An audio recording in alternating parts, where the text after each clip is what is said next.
"Get your hands off my car," the annoyed Hispanic voice said. Cliff looked out of his repo truck at the overweight man running towards him. It was too late for the poor guy, Cliff already having hooked the towing apparatus in place.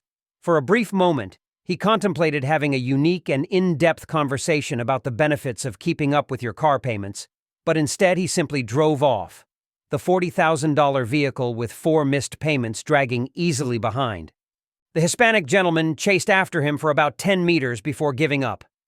It wasn't wise to run in this heat, especially when you were that out of shape. In the 3 years he'd been doing this job, Cliff had only been stopped from taking a car twice, both times by idiots wielding guns.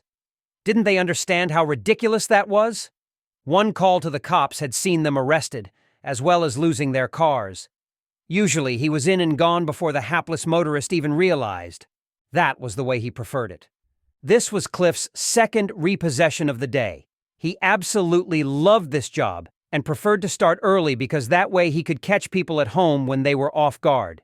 It was rare for people to actually park their cars in the garages they owned, driveways and streets, making it easy for him to do what he was paid for. The GTM he had snatched reared up in his rearview mirror, Cliff's GPS sat-nav showing exactly where he was to deliver it. This one was going to give him a handsome bonus. He loved this country. It was filled with so much opportunity.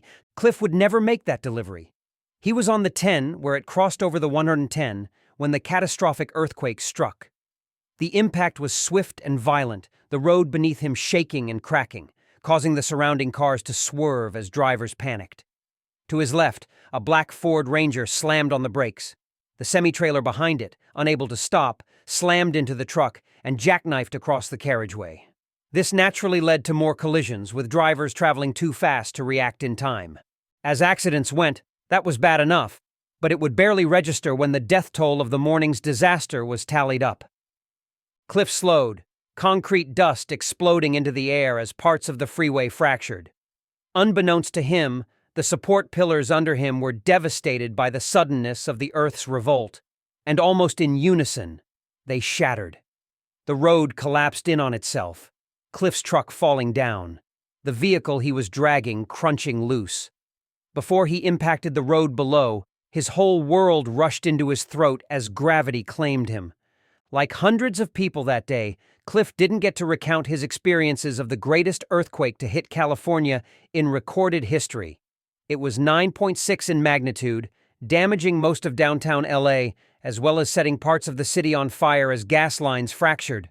Most of the hospitals in the impacted area became inundated by the thousands who were injured by falling debris and flying glass, and the emergency services were too swamped to make any kind of impact.